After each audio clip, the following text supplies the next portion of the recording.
O brasileiro ele foi seduzido, induzido e conduzido a ser um agiota por excelência, né, em todos os nossos governos. Por quê? Porque as nossas autoridades, o governo sempre precisou da tua grana, né? O governo sempre procurou fazer com que você emprestasse o dinheiro para ele, então ele te seduziu como um agiota. Eu tenho um elenco de mais ou menos 12 ações que eu não vendo, não dou, não troco, não faço nada, eu fico com elas. Por quê? Porque essas ações, elas fazem parte de um conjunto que me garantem uma renda mensal. Porque o patrimônio, ele só alimenta o meu ego. O que alimenta o meu caixa são os proventos, entendeu? Se você se conscientizar que você não deve gastar mais do que você ganha, você está financeiramente educado.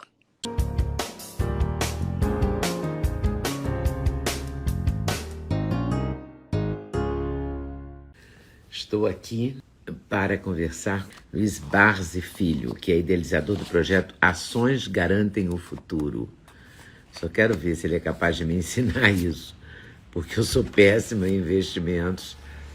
Mas a história dele é maravilhosa. Ele é economista, advogado, maior investidor individual brasileiro. Parece que ele sabe tudo sobre isso. Ele vai entrar com um Instagram chamado Ações Garantem, que é o grande projeto dele. E eu quero saber tudo, como é que se deu essa caminhada dele. Tudo bem? Tudo bem. Pelo que eu li aqui da sua história, é uma história maravilhosa, né? Uma história de sucesso e de resiliência. E de muita batalha também, né? Não foi também facilzinho, não foi? Claro. É uma história de muita disciplina também, né? E é uma disciplina que não é muito assim normal no brasileiro, né? O brasileiro ele é muito indisciplinado e ele é muito assim averso a riscos, né? O brasileiro ele foi seduzido, induzido e conduzido a ser um agiota por excelência, né? Em todos os nossos governos. Por quê? Porque as nossas autoridades, o governo sempre precisou da tua grana, né? Então ele fez apelos assim fantasticamente preocupantes, né? No sentido de te gerar uma cultura de investimento voltada para você direcionar seus recursos para a geração de riqueza. O governo sempre procurou fazer com que você emprestasse o dinheiro para ele, então ele te seduziu como um agiota, não é isso? Porque ou empresta para o governo, ou empresta para qualquer um, você é um agiota, você está praticando agiotagem. Isso é uma coisa que eu exorcizei desde o instante em que eu percebi que o nosso sistema previdenciário ele nunca teria condições de nos proporcionar uma provedoria competente, né? Eu, então, decidi pesquisar profundamente as alternativas que nós teríamos de procurar a geração de uma renda mensal que pudesse nos proporcionar o quê? Uma vida digna, não é isso? E eu consegui, através de pesquisa, através de desenvolvimento que nós fizemos, consolidar um estudo que mostrava que se você comprar 1.000 ações por mês durante 30 anos, parecia um poema, que eu falo, né? Mas se você fizer isso, você chega a um resultado positivo. Como para você se aposentar, você precisa contribuir 30 anos, então não era nada impossível você comprar 1.000 ações por mês durante 30 anos. E isso está ao alcance de qualquer brasileiro. Mas uma pessoa que não teve educação financeira não saca isso. Como é que você aprendeu isso? Como é que você chegou a essa conclusão?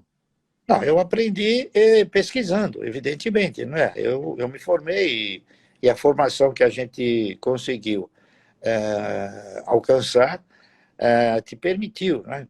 Te permitiu interpretar que você precisa pesquisar. Na vida você precisa pesquisar tudo, não é isso? E eu, então, consegui pesquisar dentro de fatores diversos, chegando a um denominador comum que seja o quê? Na verdade, Na verdade, eu não compro ações. As ações, elas representam a minha participação em projetos de empresas que tenham, assim, características de perenidade, de sustentabilidade, entendeu? E a ação, então, ela é a forma que você tem de participar desses projetos. Então, a seleção que nós fazemos é o seguinte: qual é, ou quais são as empresas, e isso eu faço há 50 anos, quais são as empresas que proporcionam a perspectiva de um resultado melhor. É a mesma coisa que você pegar um valor que você vai aplicar na renda fixa e ver quem é que te paga juros, né? E no caso das ações, é ver qual o yield mais satisfatório ou aquele que mais te satisfaz. Aquele que Mas, melhor... por exemplo, nesse momento histórico brasileiro, uma ação voltada para a sustentabilidade, para energia elétrica, para recursos hídricos, seria a grande saída? É uma das saídas. Nós temos inúmeras saídas no nosso mercado, né? O que é perenidade? Perenidade são empresas que operam num setor de atividade sem o qual um país não vive, tá certo? Então, você tem energia elétrica, você tem o próprio sistema financeiro, você tem telecomunicações, e você tem uma série de outros também setores de atividade que são importantíssimos, não é isso? Hoje, por exemplo, há 30 anos atrás, ou há 50, 100 anos atrás, nós vivíamos sem energia. Hoje já nós não vivemos sem energia. É isso. Hoje, ninguém vive sem telecomunicações, ninguém vive sem um celular, não é isso? Ele acabou se transformando um bem de primeira necessidade. Então, o mundo ele vai se reformando, ele vai se modificando, e na razão direta que ele se modifica, ele vai interferindo na perenidade para que você possa subsistir, não é isso? Então, você tem, por exemplo, o que é sustentabilidade? Você pega, por exemplo, o setor de celulose, papel, né? Eu vou citar um exemplo de uma empresa para poder explicar o que é. Você pega uma empresa, a Klabin. A Klabin, ela tem terras que pouca gente sabe que ela tem, fazendas que têm 60 quilômetros de comprimento por 50 quilômetros de largura. Então, são fazendas enormes. Nessas fazendas, eles produzem o quê? Eles produzem um instrumental chamado reflorestamento. Para fazer o reflorestamento, eles pegam uma mudinha, tá certo? Uma sementinha, aquela sementinha vira uma muda, aquela muda eles colocam no solo, no solo se transforma numa árvore, no árvore eles desbastam e cortam a árvore, transformam aquela árvore através de um processo de emulsão, um processo de produtos químicos, num negócio chamado pasta mecânica, que muitos conhecem por celulose. Essa pasta mecânica eles transformam em papel, o papel eles transformam em papelão, o papelão eles transformam em caixa e é o produto final. Então, o que aconteceu? Findo esse processo, o processo ele se reinicia. Ele pega novamente a sementinha, ele planta a sementinha. Então, isso é sustentabilidade. Está correto? Nós temos também, no setor de energia, também sustentabilidade.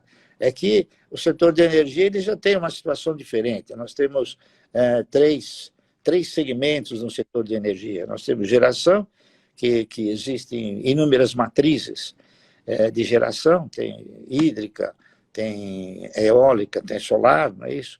Nós temos a transmissão, que são as grandes linhas de transmissão, e nós temos a distribuição. Então, dentro desse setor de energia, a gente tem como praticamente considerado dentro do boi o filé mignon, tá entendendo? Por quê? Porque o transmissor ele tem 2 fornecedores e 2 clientes, né? Já a distribuição ele tem 50, 60, 70 mil clientes. Então, o custo operacional dele é muito superior, ele tem problema da árvore cair, derrubar o fio, enfim, centenas de problemas, né? Então, a gente vai fazendo o quê? A gente vai fazendo uma pré-seleção daquilo que, em sendo perene, em sendo sustentável, ele pode gerar o quê? Ele pode gerar melhores recursos e melhores proventos, tá certo? E nessas... Isso aí é simples, tá entendendo? O brasileiro, É ele... simples para você. Não, não é simples para todos. Ocorre o seguinte, que pela minha vivência, eu sinto que o brasileiro, ele exorciza o óbvio, ele gosta da fantasia, tá entendendo? Então, ele contempla mais a fantasia do que o óbvio. Se ele exercitar simplesmente o óbvio, ele chega sempre numa posição positiva e vencedora. Então, a minha trajetória, qualquer um pode fazer a minha trajetória, você, qualquer um. Basta seguir os preceitos que eu segui. Não é nada impossível para ninguém. Tá E certo? quando é que você percebeu isso? O senhor percebeu isso? O senhor tinha quantos anos? Bom, aí eu trabalhei algum tempo, depois que eu me formei, eu trabalhei algum tempo com auditoria. E a auditoria é um setor de atividade que ele permite a você ter o contato com os empresários, é isso? E da razão direta que você vai tendo esse contato, você vai vendo a postura do empresário, a relação que ele tem de ganho, a relação que ele tem de participação, a relação que ele tem de comando, de gestão, enfim, uma série de coisas. E, consequentemente, você vai avaliando, você vai computando na sua mente a coisa de você ser o quê? De você ser um empresário. Eu, por exemplo, eu não me considero um acionista minoritário, como muitos se consideram. Eu me considero um pequeno dono, entendeu? Por quê? Porque a postura é diferente. O acionista minoritário um dia vende as suas ações. O pequeno dono nunca vende a sua participação. Tá certo? Desde que a empresa tenha todas essas características. Né? Então, ainda dando a Klabin como exemplo, a Klabin é uma empresa que tem 124 anos de existência, não é? Então, é um papel, uma empresa que tem uma estrutura extremamente bem fundamentada, com valores extraordinariamente positivos, entendeu? Então, ao invés de eu ter perda fixa, eu tenho ações. Por isso é que eu digo que as ações, elas garantem um futuro de qualquer um, de todos aqueles que estiverem dispostos a seguir a mesma trajetória.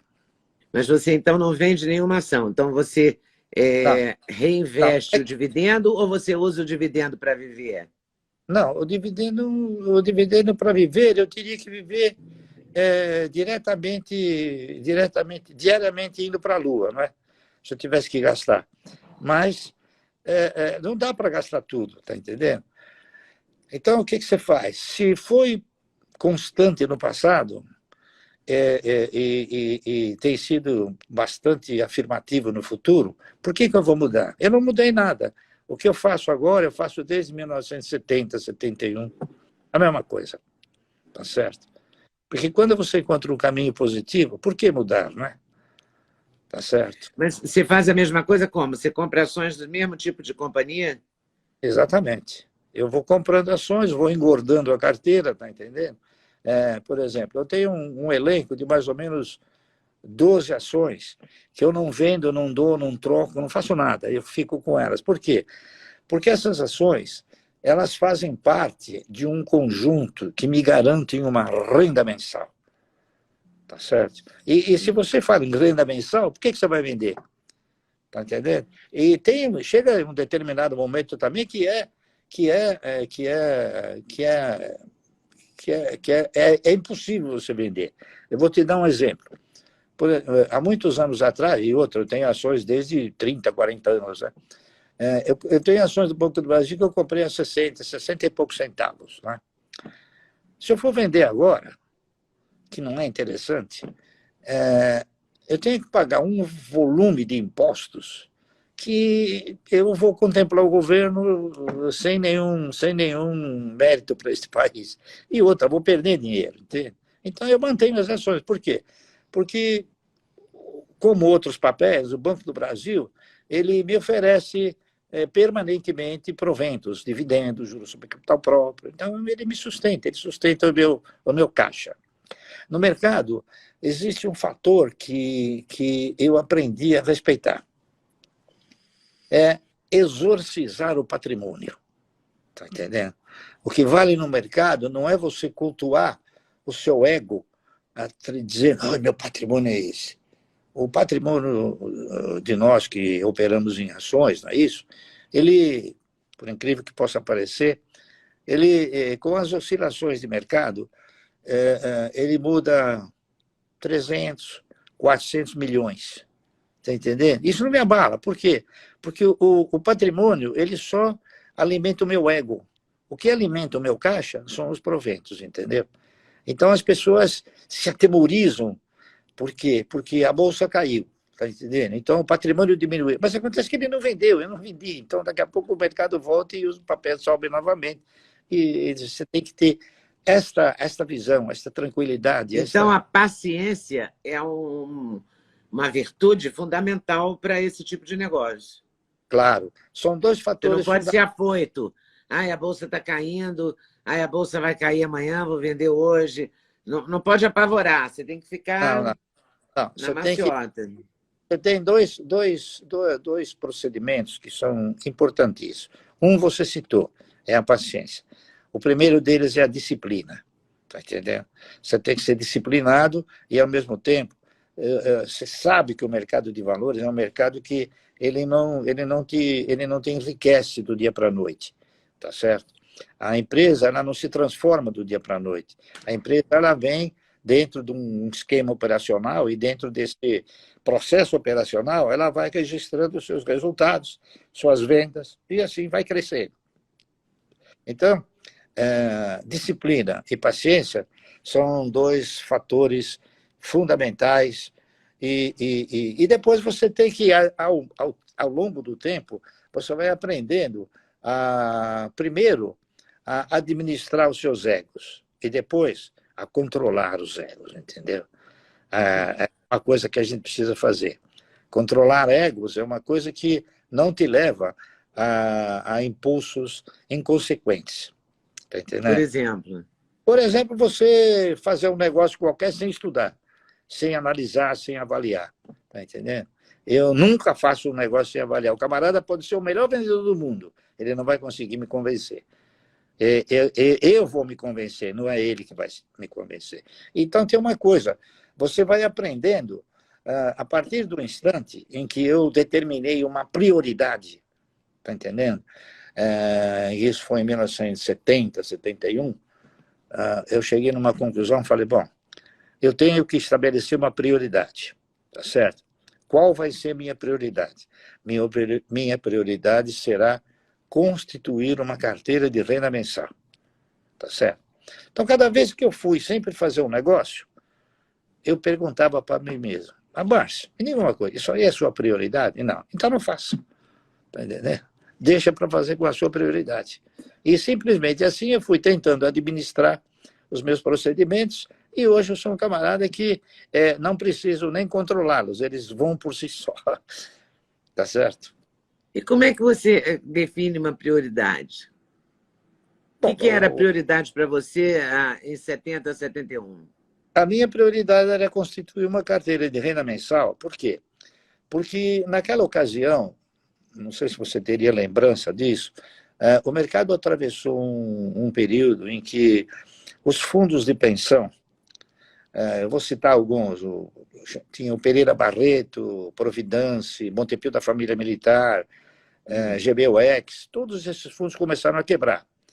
Então, o que eu interpretei e imaginei? Puxa, o dia da manhã, se eu tiver que me aposentar, eu vou ter que me aposentar com a Previdência, não é isso?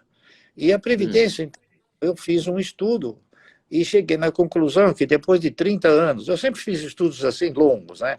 De longo prazo, sempre pensei em médio e longo prazo.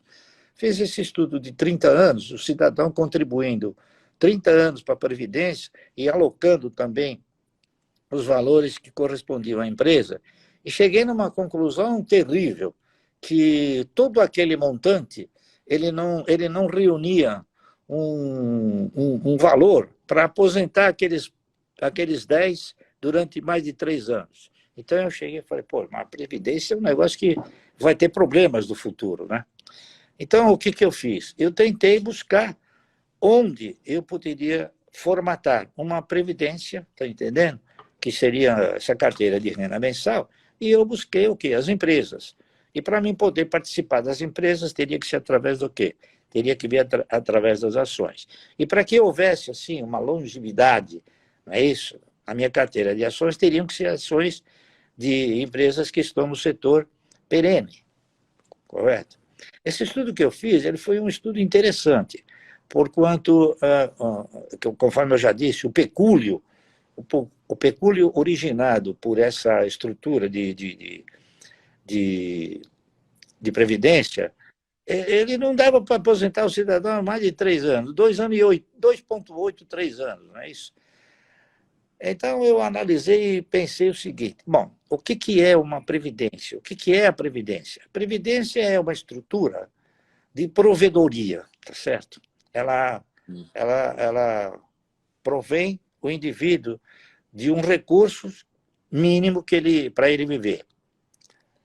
Então, eu senti que talvez, através do Estado, não é isso? A coisa pudesse dar um caminhar muito bem. Por quê? Porque a previdência, quando o cidadão da iniciativa privada se aposenta, ele passa a ganhar o quê? Ele passa a ganhar um determinado valor que não é o seu salário, uma parte do seu salário.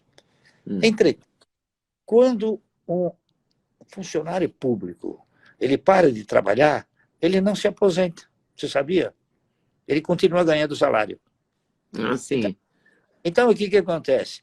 Eu concluí que a nossa Previdência, além de ostentar a postura de provedoria, ela ostentava a postura de empregadora. Entendeu? Então, eu pensei, falei, bom, isso aqui não vai dar certo.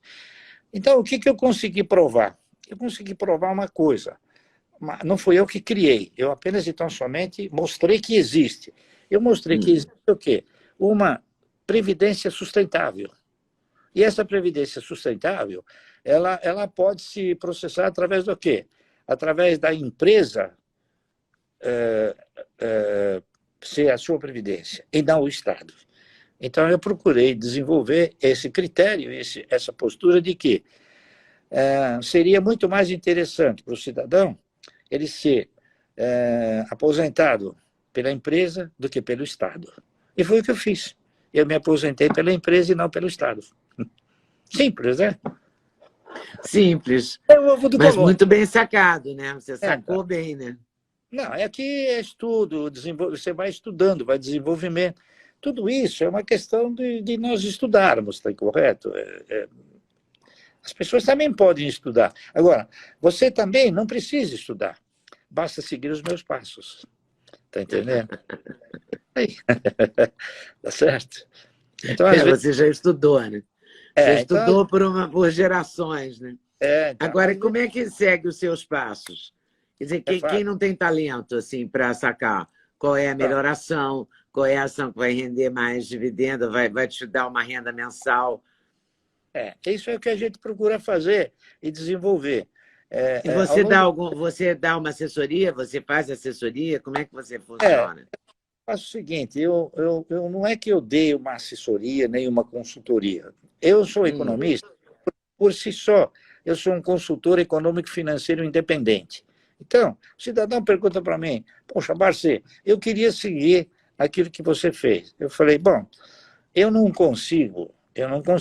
tenho essa capacidade de transmitir para você, em pouco tempo, tudo aquilo que eu aprendi em 50 anos. Não é? Então, simplesmente siga meus passos, faça o que eu faço. Está entendendo? Por quê? Porque você não vai conseguir aprender. Teve um médico que há um tempo atrás, ele chegou para mim e falou, ô Barça, é o seguinte, eu quero que você me dá uma expertise rápido, né? De como operar com as ações. Eu falei, ótimo, te dou já. Posso fazer uma pergunta? Pode, claro. Você me ensina a operar o coração em 15 minutos? Ele falou, isso é impossível. Eu falei, impossível também. Como é que eu vou? Eu não tenho essa capacidade. como você também não tem a capacidade de me ensinar a operar um coração em 15 minutos, tá certo? Então, nós temos atividades distintas. Então, ele se conversou... Sim, mas a minha pergunta é assim, você dá uma espécie de uma consultoria, porque nem todo mundo tem tempo para esperar 50 anos ou para pesquisar 50 anos para chegar à sua Não, sabedoria, concorda? mas então, Você construiu esse conhecimento. exatamente. Nem uma pessoa que chegar não vai conseguir. Vou falar assim, até num exemplo pessoal. Eu não sou exatamente uma pessoa burra. Sou razoavelmente inteligente, mas eu não tenho a capacidade, eu não construí esse conhecimento que você tem. Então, eu não consigo adquiri-lo, eu não tenho mais tempo para adquiri-lo. Eu teria que ter teria que ter um caminho mais curto. Claro, não há dúvida nenhuma. Você teria que ter um Não é? caminho, um atalho. Você teria que Um atalho, exato, é a palavra que me faltava. Um atalho para chegar nesse conhecimento. Esse atalho é esse projeto, Ações Garantem o Futuro? Exatamente. Esse atalho, que Depois Garante o Futuro, é um projeto desenvolvido pela minha filha, está entendendo? Que ela Luiz. seguiu a Louise. Então, ela gera essa assessoria e ela vai indicando, porque ela é analista, está entendendo? Ela vai indicando a trajetória que cada um deve seguir dentro das possibilidades que cada um detém em termos de recursos. Se bem que muitos já chegaram para mim e falaram, Barsi, mas acontece que para você operar no mercado você precisa ter dinheiro. Eu falei, olha, eu cara que não tinha grana e ficou milionário. Está entendendo? Sou eu. Então, você precisa ter o quê? Você precisa ter pré-determinação, você precisa ter disciplina e paciência. Pois é, você fala muito na disciplina. A disciplina é o quê? É o foco? É comprar ação todo mês, é comprar ação toda semana, é comprar ação, pagar a você primeiro, o que os economistas falam, os instrutores de dinheiro, aconselhadores, porque a gente não tem educação financeira, a gente é um país que não tem isso. Não tem isso na escola, não tem isso na família, não tem educação financeira. Você construiu a sua, mas ela não é óbvia. Mas eu, sincero e honestamente, eu costumo afirmar uma coisa que, na minha modesta opinião, é muito mais importante. Se você se conscientizar que você não deve gastar mais do que você ganha, você está financeiramente educado. Tá certo? Faz sentido. Agora, o que acontece? O cidadão brasileiro ele precisa ter cultura de investimento. O que é cultura de investimento? Cultura de investimento é saber na mão de quem você coloca o seu dinheiro. Está entendendo? Então, em última análise, se você coloca o dinheiro na poupança, você está colocando o dinheiro na mão de quem? De quem nunca vai querer que você ganhe, que é o banqueiro. E, em última análise, na mão do governo. Está entendendo? O governo não tem bons administradores, o governo é um péssimo administrador. Está entendendo? E eu só cresci porque eu nunca acreditei no governo. Você está entendendo? A verdade é essa. Em nenhum governo. Em nenhum governo. Porque os governos, eles nunca foram governos inteligentes. Eles foram governos pragmáticos, está entendendo? Mas não inteligentes. Você pega hoje o resultado dos governos no país, e eu lamento cada vez que eu passo na Praça da Sé, porque tiveram grandes estadistas, né, que afirmavam o seguinte: eu tirei o povo da miséria, mas ele colocou o cidadão na indigência. Está entendendo? Ele não tirou da miséria para ser mais, ele botou ele mais para baixo. Então, se você passar na Praça da Sé hoje, não sei se você passa lá, é uma vila de barraquinhas. Tem umas 500 barraquinhas, 200 barraquinhas. A turma mora lá. A turma mora na Praça da Sé. É incrível. Eu não consigo entender isso, como é que as autoridades chegaram a esse ponto.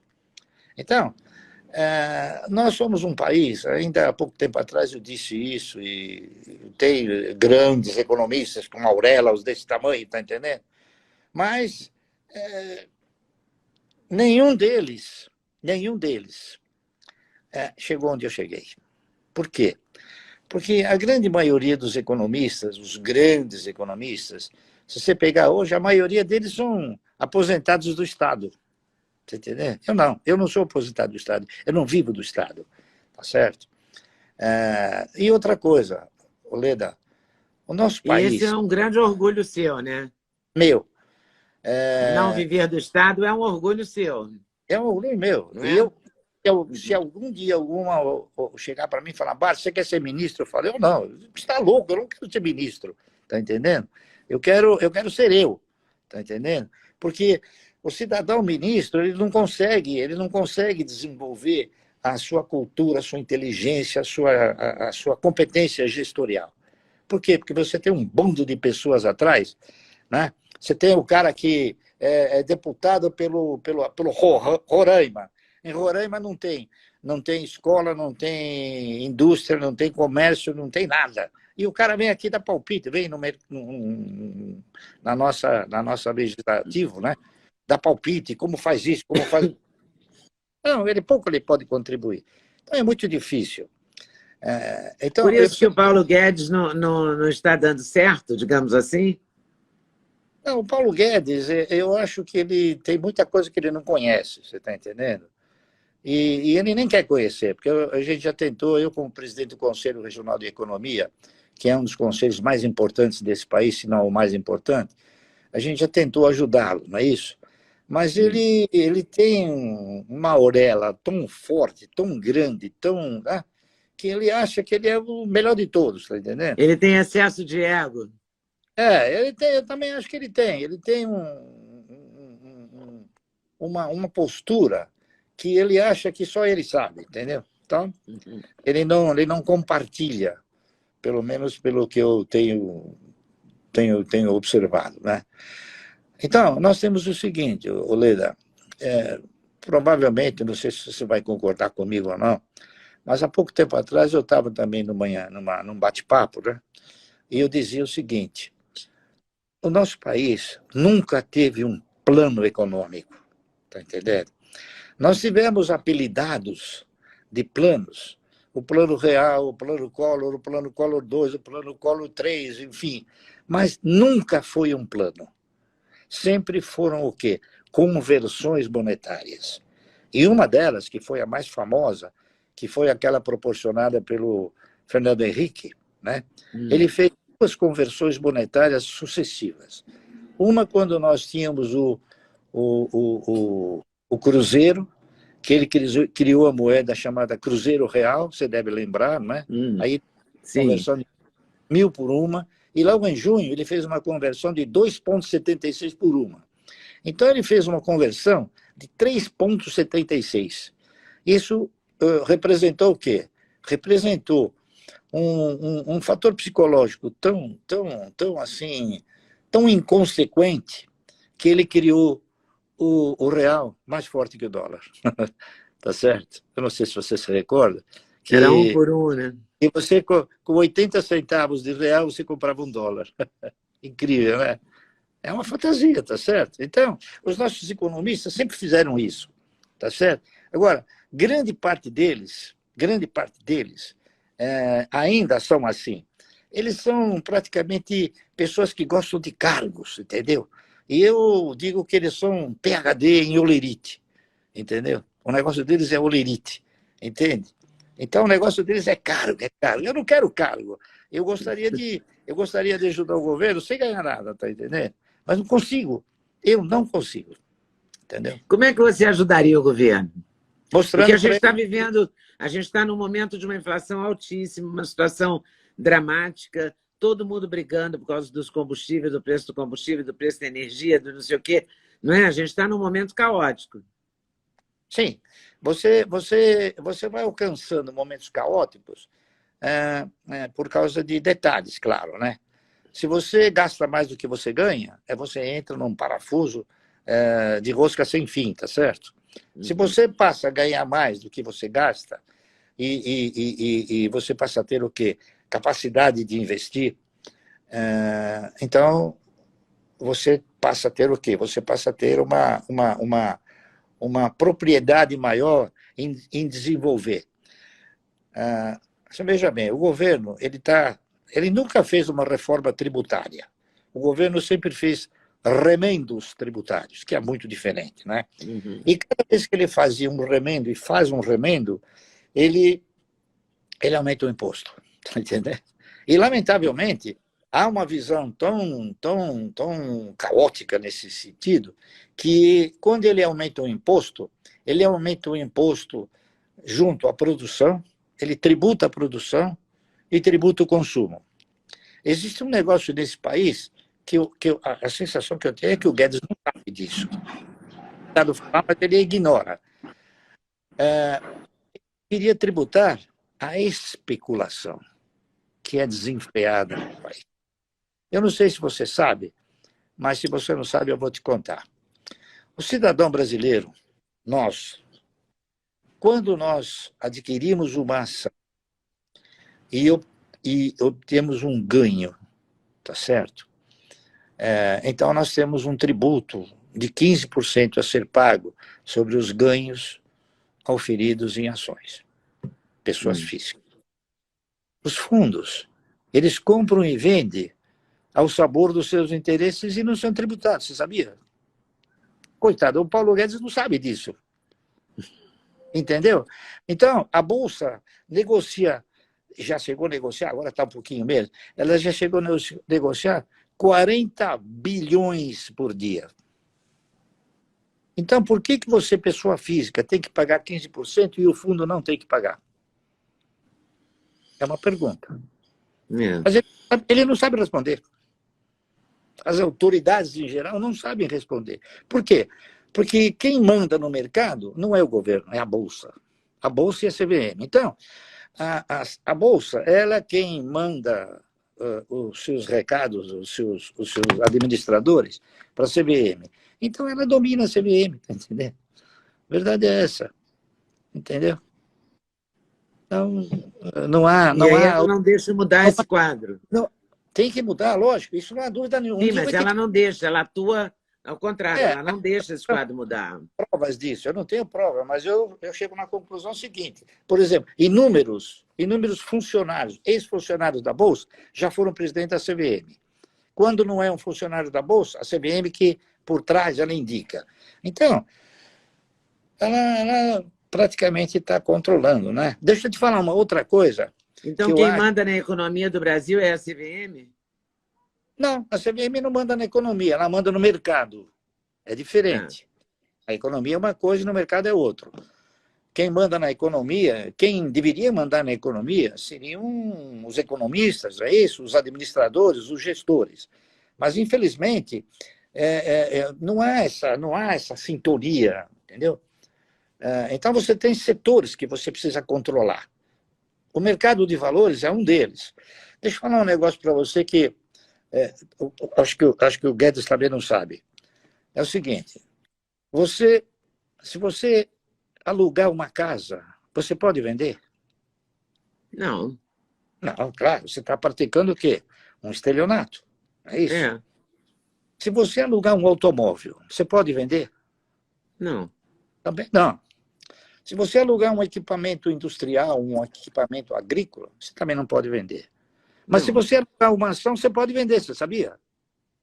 Como assim? Você aluga a ação e vende. Então, o que acontece? Você gera aí a perspectiva de uma formação de preços manipulada. Quando um país opta por montar um mercado de valores, a negociação dos papéis ela tem que se desenvolver dentro de fatores naturais, normais, oferta e procura. Se você tem a possibilidade de alugar, por exemplo, 150 milhões de ações e vender para produzir uma queda e depois comprar mais barato para ganhar, o que você fez? Você manipulou o preço. É isso? Então, o preço ele é o quê? Artificial. Se porventura, eu garanto uma coisa, que talvez o Guedes não saiba. Eu garanto uma coisa. Se amanhã o governo falar não pode mais locar ações, o mercado sobe 50%. Sabe por quê? Porque todos aqueles que venderam barato vão ter que comprar caro. Certo? Então, nós temos essas distorções no país. E o pessoal fala, não, mas nos Estados Unidos também pode fazer isso. Mas nos Estados Unidos é os Estados Unidos. Os Estados Unidos têm um contingente de investidores individuais de 80%, 90%. Aqui nós não temos investidores. Acho que deve ter 3 investidores no país, eu e mais 2. Investidores, porque o que tem são especuladores. Tá certo? São especuladores. No resto do mundo, o resto do mundo também funciona dessa maneira? Funciona, mas com outras características, não é isso? Eu não sei até que ponto não existe limite, tá entendendo? Aqui, por exemplo, tem empresas que têm mais de 15% das suas ações locadas, entendeu? Então, se eu mandar para você a relação dos papéis locados, você vai ficar de cabelo em pé. Você vai ter que botar um negócio para não deixar subir o cabelo. Tá certo? E, coitado, o ministro, ele deve saber disso. Mas acontecem coisas aqui que são mistérios difíceis de serem desvendados, né? Num determinado momento, ainda como presidente do Conselho Regional, eu estive na Brasília, né? E fui tentar conversar para falar, olha, ações, isso aqui, o mercado tem isso, tem isso. Cheguei lá, encontrei o filho de um cidadão que foi amigo meu durante muitos anos, né? O senhor Miguel Guardia. O senhor Miguel Guardia foi um grande amigo meu. Ele foi diretor de uma empresa antiga de distribuição de petróleo chamada Atlantic. Não sei se você se recorda. Atlantic, eu ouvi sim, sei que existiu. O filho dele chama Eduardo Guardia, que chegou a ser ministro, tá certo? Então, o Eduardo Guardia, uma das vezes que eu estive na Bolsa, ele era funcionário da Bolsa. Imagine se ele ia fazer alguma coisa contra a Bolsa. Eu peguei, virei as costas e vim embora, tá certo? Então, tem certas coisas que você não consegue, mesmo provando, mesmo você indicando, mostrando determinadas realidades, as coisas não funcionam, entendeu? Então, é muito difícil, mas muito difícil você consertar esse país. Muito difícil. Então, você veja o seguinte, nós temos hoje uma preocupação muito grande com o emprego, não é isso? Sim. Nós temos milhões de desempregados, né? Mas por quê? Se você começar a indagar o porquê que nós temos desempregados, é porque o cidadão não quer investir aqui, está entendendo? Por que ele não quer investir aqui? Porque ele tem uma estrutura tributária que penaliza a forma de atuar dele. Ele tem regras pouco estáveis, está entendendo? A questão de não muito tempo atrás, cada vez que se abria a perspectiva de uma concessão, por exemplo, eu vou fazer uma concessão rodoviária, né? Então, quais eram os elementos que propiciavam ao cidadão ganhar a concessão? Era produzir um bom preço para o contribuinte, investir, tá certo? Principalmente, conservar uma estrada, por exemplo. Teve um presidente, aliás, uma presidenta, que ela chegou e falou, não está certo isso. Vamos fazer o seguinte, nós temos que pedir outorga. O que é isso? Então, o cidadão entra numa perspectiva de concessão, numa concorrência, aí o governo fala, bom, você tem que me dar 20 bilhões para ter essa concessão. O camarada nem ganhou nada e já tem que pagar 20 bilhões, entendeu? Então, tudo é difícil, as regras mudaram. Então, isso vai o quê? Isso vai inibindo. Mas agora, isso nem com o ministro Tarcísio isso melhorou? O ministro, ele é um ministro, ele precisa de um conjunto de regras. Ainda existem as outorgas, né? Você sabe disso. Então, o que nós temos que fazer é o seguinte, o país precisa investir. O país precisa investir principalmente em infraestrutura, tá entendendo? Eu vou te dizer uma outra aberração que tem no nosso país, que há pouco tempo atrás eu ouvi um senador muito competente, na minha modesta opinião, falar sobre isso. Nós somos o país de maior bacia hídrica do mundo. E aqui falta água, você sabia? Tem lugar que não sabia. Então, por exemplo, se o Fernando Henrique tivesse feito uma canalização de 3/4, que é aquele caninho assim fininho, do Amazonas para cá, hoje não teria falta d'água. Mas ninguém faz isso. E você, quando pensa em exportar, nós éramos um país essencialmente industrial, hoje nós somos um país acidentalmente industrial. Nós somos essencialmente agrícola e exportamos o quê? Grãos e minério. Agora, o que é o grão? Nós exportamos o quê? Grão. O grão, o que é? Água. Sem água não tem grão, entendeu? Então nós exportamos água. E aqui falta água, você acredita? No Amazonas tem rios que sobem 30 metros acima do seu nível. E aqui nós não temos água. Então, falta o quê? Falta esta visão estrutural, falta esta visão comunitária. A sensação que a gente tem é o seguinte, é que o cidadão que administra, ele vai falar, não, eu vou abrir um poço na minha propriedade lá no Nordeste, que se lixe o resto, tá entendendo? Então, o individualismo e o corporativismo também são fatores que têm denegrido muito esse país prosperar, tá certo? Então, falta o quê? Falta racionalidade, falta bom senso. Eu costumo dizer Falta o seguinte... comprometimento com o país também, né? Claro, claro. Eu costumo dizer o seguinte, se você pegar universalmente falando, definir política, não é? Política seria o quê? A arte de você administrar interesses comunitários, não é isso? Aqui é a arte de administrar interesses individuais. Mudou? Individuais. Tá certo? Então, essas afirmações, Oleda, eles são fáceis de serem mudados. Mas por que não muda? Eu pergunto para você. Que nem diz o italiano. Não muda? E você acha que vai mudar um dia? Olha, não é que vai, tem que mudar. Um dia vai ter que mudar. Tá certo? Começando por onde? Olha, eu não saberia te dizer ao certo por onde nós iniciaríamos uma mudança total. Mas eu acho o seguinte, eu não sou favorável a utilizarmos o quinto poder, tá certo?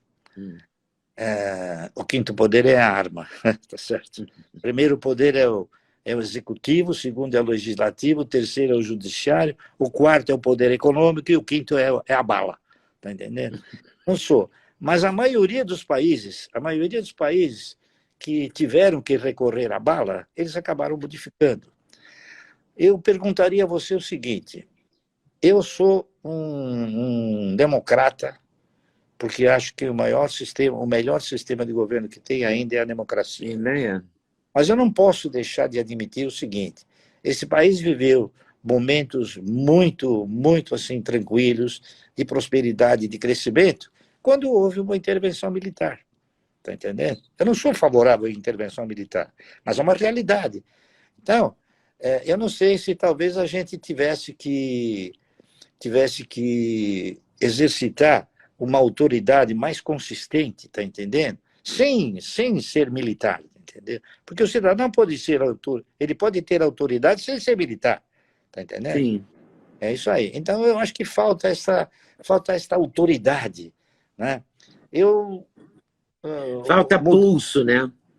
Pulso, autoridade. Então, quando o Bolsonaro foi eleito, eu imaginei o seguinte, eu falei, bom, eu acho que o Bolsonaro vai ser um camarada que vai tentar consertar esse país através do quê? Através de autoridade, tá entendendo?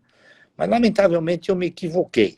Eu estava muito errado e estou errado, né? Eu acho que ele deve ter uma intenção muito boa, mas provavelmente ele não tem a autoridade que eu interpretei que ele devesse ter, tá entendendo? Eu vou te dar um exemplo prático.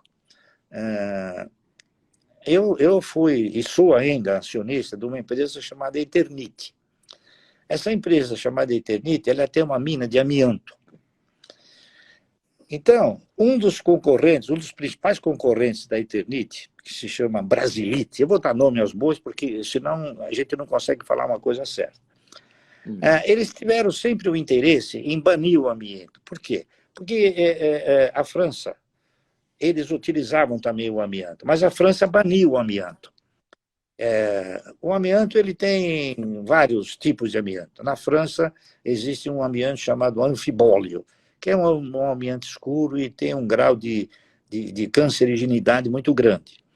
E aqui nós temos um amianto chamado crisotila, que é que nem um talco, tá entendendo? Então, nós utilizávamos isso para fazer telha. Uhum. Fazíamos telha. A telha nunca foi cancerígeno, como se fala. Até fazia caixa d'água. A caixa d'água de amianto é melhor do que a caixa d'água de plástico, tá certo? Porque ela conserva, ela não transmite poros, enfim. Então, o que aconteceu? Os grupos, eles se uniram, né, principalmente no interesse econômico, em desenvolver uma tese de que o amianto ele gera o câncer. O amianto gera câncer, gera câncer, gera câncer. Foi elaborado duas audiências públicas do Superior Tribunal Federal, e o ministro Marco Aurélio, que presidiu as duas sessões, depois de ouvir centenas de médicos e pessoas, enfim, ele chegou na conclusão que o amianto não é cancerígeno no grau que eles... Então ele disse o seguinte, ele falou, bom, nós não temos que banir o amianto, porque o amianto ele é um mal necessário, tá certo? Mas um dos ministros, mesmo estando convencido de que ele não tinha o mal necessário, falou, não, eu vou votar pelo banimento. Interessante. Bom, mas de qualquer maneira, aí o que aconteceu? Uma das ministras, o que ela fez? Ela baniu o amianto, mesmo não podendo banir o amianto com uma lei federal, ela criou uma lei estadual. Eu interpretei o seguinte, bom, na hora que o presidente assumir, ele vai fazer o seguinte, bom, eu quero saber se é verdade que o amianto é ou não cancerígeno. Vai lá na mina, vê, porque o que aconteceu acabou com uma cidade inteira, não é isso? A cidade vivia da mina, hoje parou. Então eu ia fazer o seguinte, ela falava, bom, eu vou lá na mina ver se realmente ele é cancerígeno. Não é? Então ela vai funcionar. Mas acontece que o Superior Tribunal falou. Bom, o Superior Tribunal falou, mas eu estou falando que pode funcionar, porque eu ponho um exército aqui e o exército vai fazer funcionar. Então isso é autoridade, na minha opinião, entende? Então, falta isso. Falta isso. Mas indo no caso do amianto, os Estados Unidos também baniu, porque eu vejo uns programas de construção americanos, nesses canais a cabo, e eles todos chamam uma equipe, quando tem amianto, chamam uma equipe com máscaras, roupas especiais, etc., para tirar o amianto das casas. Mas no amianto pode. Nos Estados Unidos você pode usar o amianto. Pode usar o amianto crisotila, você pode usar. Você sabe como o americano descobriu que o amianto, para determinadas coisas, ele é importante? Por exemplo, o amianto foi banido lá totalmente. Então, um belo dia, começaram a acontecer tantos desastres com caminhões pesados, e o americano não é como o brasileiro, ele vai a fundo na pesquisa.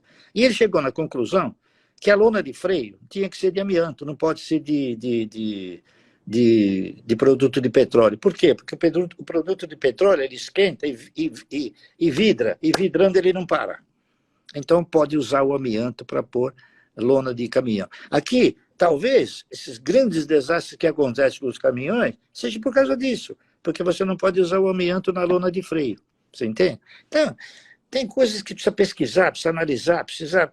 Né? Há pouco tempo atrás, eu não sei se você costuma ver corrida de Fórmula 1, há pouco tempo atrás, tinha um cidadão que teve um acidente e ele saiu em chamas de dentro do carro. Ele tinha uma roupa de amianto. Se ele não tivesse a roupa de amianto, ele teria morrido. Então, não sei se você é dona de casa ou não. Se você pegar uma luva de amianto, você vai queimar sua mão. Está entendendo? E a luva de amianto ela não gera câncer, está entendendo? Então, são essas coisas que faltam no nosso país. Faltam colocar as coisas nos seus devidos lugares. E como se diz na gíria, é o seguinte, saber colocar os pingos nos is. Nos is. Eu te dei um exemplo daquilo que eu interpreto como autoridade. Está entendendo? É isso aí. Então está longe de dar certo esse país, né? Está longe de dar certo por enquanto. Essa que é a verdade, Leda. Mas será que... Você pode concordar comigo, mas é a minha opinião, você entende? E a sua filha que dá cursos de formação, de treinamento digital, é ela ou você? É ela que faz isso. Na verdade, ela criou uma estrutura educacional. ela procura fazer aquilo que o governo devia fazer e não faz.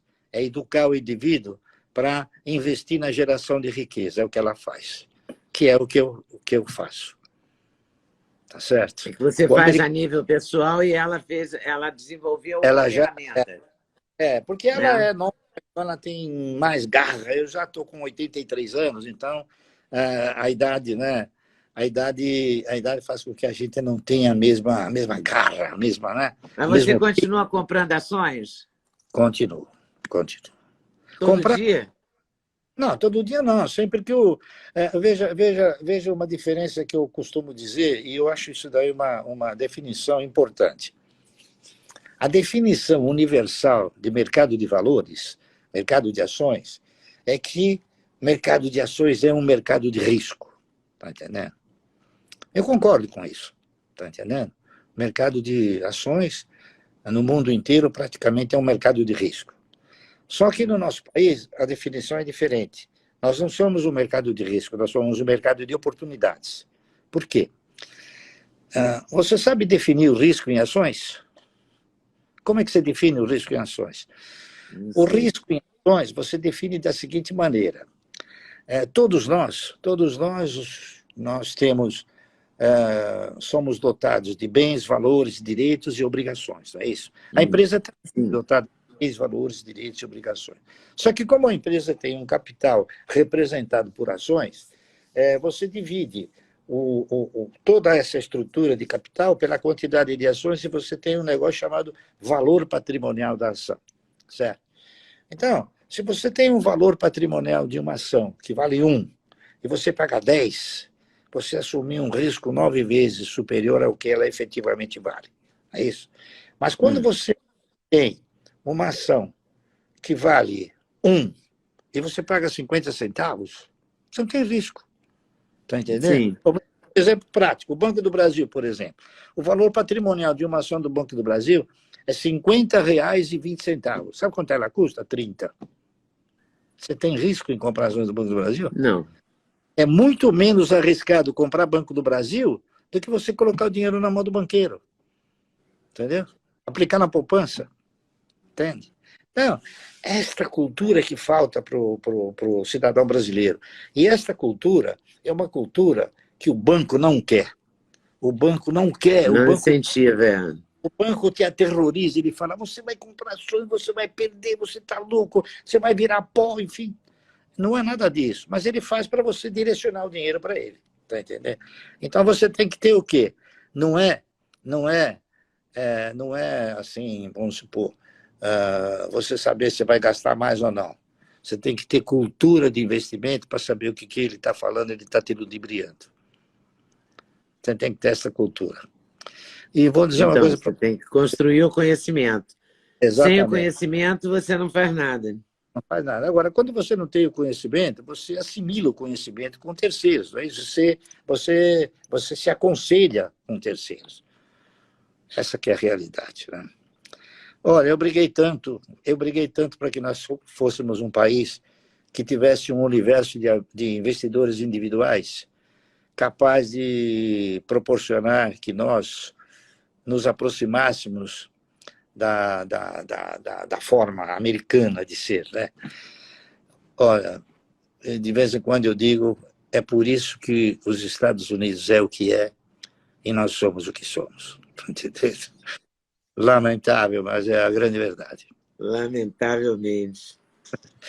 Mas é a grande verdade, não é isso? Então, você vai fazer algumas reflexões disso que eu falei e você vai chegar numa conclusão. Vou fazer muitas. Triste, tá certo? Mas não é por isso triste. Que você tem que ficar triste, tá certo? Você tem que ficar alegre, como você está sorrindo sempre, porque senão apaga essa sua simpatia, né? A gente tem que ser simpático, tá? Né? E passar por cima de tudo isso, né? Tá bom? E não pode perder a esperança. A esperança, conforme diz o ditado, né? Ela deve ser sempre a última que padece, que morre, né? Certo. Então, Leida, muito obrigada. Letras, qualquer um pode chegar onde eu cheguei. Você e qualquer um.